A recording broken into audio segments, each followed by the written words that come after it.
नमस्कार, म सुरज मुक्तान। म यतिखेर मनरी बजारमा छु। यो हामीले अहिले देखिरहेका छौं यो साङछोइफेल गुम्बा।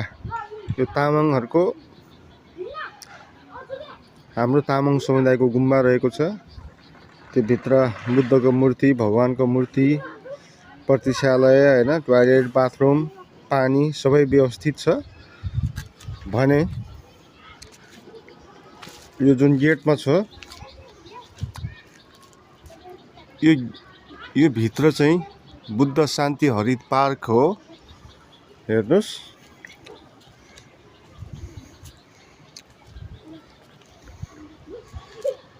यो तामाङ समुदायको पहलमा लगानीमा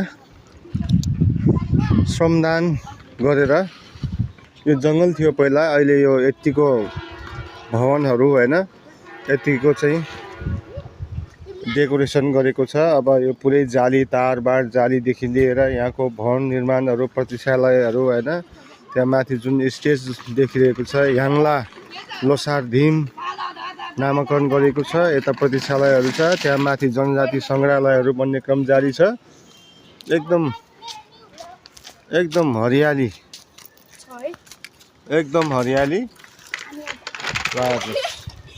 यहाँ लोसार मनाउने कार्य हुन्छ।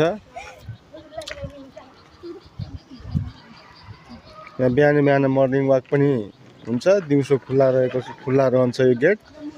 बिहान मर्निङ वाक गर्नेहरु चाहिँ यहाँ धेरै हुने गर्दछ। ल, धन्यवाद छ। केही त्यस्तो प्रतिक्रियाहरु छन् भने कृपया प्रतिक्रिया दिनुहोला। धन्यवाद।